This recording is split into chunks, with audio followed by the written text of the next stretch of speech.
नमस्कार दोस्तों, प्रस्तुत है मुंशी प्रेमचंद्र द्वारा रचित कहानी ठाकुर का कुआं। जोखू ने लोटा मुंह में लगाया तो पानी से सख्त बदबू आई। गंगी से बोला, यह कैसा पानी है, मारे दुर्गंध के पिया नहीं जाता, गला सूख रहा है और तू ऊपर से सड़ा पानी पिला रही है। गंगी प्रतिदिन शाम को पानी भर लिया करती थी। कुआं दूर था, बार बार आना जाना मुश्किल था। कल वह पानी लाई तो उसमें बदबू बिल्कुल नहीं थी। आज पानी में बदबू कैसी? लोटा नाक से लगाया तो सचमुच बदबू थी। जरूर कोई जानवर कुएं में गिरकर मर गया होगा, मगर दूसरा पानी आवे कहाँ से? ठाकुर के कुएं पर कौन चढ़ने देगा? दूर से ही लोग डांटेंगे। साहू का कुआं गांव के उस सिरे पर है, लेकिन वहाँ भी कौन पानी भरने देगा? चौथा कुआं गांव में नहीं है। जोखू कई दिनों से बीमार था। कुछ देर तो प्यास रोके चुप पड़ा रहा, फिर बोला, अब तो मारे प्यास के रहा नहीं जाता, ला इसी पानी को दे, नाक बंद करके थोड़ी पी लो। लेकिन गंगी ने पानी नहीं दिया। वह इतना तो जानती थी कि खराब पानी पीने से बीमारी और बढ़ जाएगी, लेकिन वह यह नहीं जानती थी कि पानी को उबाल देने से उसकी खराबी जाती रहती है। बोली, इस पानी को कैसे पियोगे? न जाने कौन सा जानवर मरा पड़ा है, मैं दूसरे कुएं से पानी ला देती हूँ। यह सुनकर जोखू ने उसकी तरफ आश्चर्य से देखा और बोला, दूसरा पानी कहाँ से लाएगी? गंगी बोली, ठाकुर और साहू के 2 कुएं तो हैं ना, क्या वे एक लोटा पानी भी नहीं भरने देंगे? जोखू बोला, हाथ पांव तुड़वाने का इरादा है क्या? चुपचाप बैठी रह, ब्राह्मण देवता आशीर्वाद देंगे, ठाकुर लाठी मारेंगे, साहू जी 1 के 5 लेंगे। गरीबों का दर्द कौन समझता है? अगर हम मर भी जाते हैं तो कोई द्वार पर झांकने तक नहीं आएगा, कंधा देना तो दूर की बात है। क्या ऐसे लोग कुएं से पानी भरने देंगे? इन शब्दों में कड़वा सत्य था। गंगी क्या जवाब देती?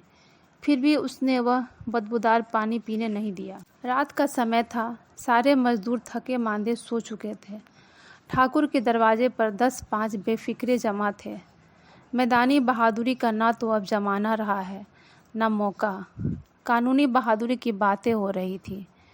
कितनी होशियारी से ठाकुर ने थानेदार को एक खास मुकदमे में रिश्वत दी थी और साफ निकल गए। कितनी अक्लमंदी से एक मार्के के मुकदमे की नकल ले आए। नाजिर और मोहतमिम सभी कहते थे, नकल नहीं मिला सकती, कोई 50 मांगता, कोई 100। यहाँ बेपैसे कौड़ी नकल उड़ा दी। काम करने का ढंग चाहिए। इसी समय गंगी कुएं में पानी लेने पहुंची। कुप्पी की धुंधली रोशनी कुएं पर पड़ रही थी। गंगी जगत की आड़ में बैठी मौके का इंतजार करने लगी। इस कुएं का पानी सारा गांव पीता है, किसी के लिए रोका नहीं, सिर्फ ये बदनसीब नहीं भर सकते। गंगी का विद्रोही दिल रिवाज, पाबंदियों और मजबूरियों पर चोटें करने लगा। हम क्यों नीच हैं और ये लोग क्यों ऊंचे हैं? इसलिए कि ये लोग गले में तागा डाल लेते हैं। यहाँ तो जितने हैं एक से एक छंटे हैं। चोरी ये करें, जाल फरेब ये करें, झूठे मुकदमे ये करें। अभी इस ठाकुर ने तो उस दिन बेचारे गरेड़िए के एक भेड़ चुरा ली और बाद में मार कर खा गया। इन्हीं पंडित जी के घर में तो 12 मास जुआ होता है। यही साहू जी तो घी में तेल मिलाकर बेचते हैं, काम करा लेते हैं, मजदूरी देते नानी मरती है। किस बात में है हमसे ऊंचे? हाँ, मुंह में ज़रूर हमसे ऊंचे हैं। हम गली गली चिल्लाते नहीं कि हम ऊंचे हैं, हम ऊंचे हैं। कभी गांव आ जाती हूँ तो रस भरी आँखों से देखने लगते हैं, जैसे सबकी छाती पर सांप लौटने लगता है। लेकिन घमंड यह कि हम ऊंचे हैं। गंगी इन्हीं विचारों में खोई हुई थी कि तभी कुएं पर किसी के आने की आहट सुनाई दी। गंगी का दिल धड़कने लगा, कहीं कोई देख ना ले तो गजब हो जाएगा। उसने जल्दी से घड़ा और रस्सी उठा ली और चुपचाप झुककर चलती हुई एक पेड़ के अंधेरे साये में जा खड़ी हुई। कब इन लोगों को दया आती है किसी पर? बेचारे मंगू को इतना मारा कि महीनों लहू थूकता रहा, इसलिए कि उसने बेगार ना दी थी। उस पर ये लोग ऊंचे बनते हैं। तभी उसने देखा कि कुएं पर 2 स्त्रियां पानी भरने आ रही हैं। दोनों आपस में बातें कर रही थीं।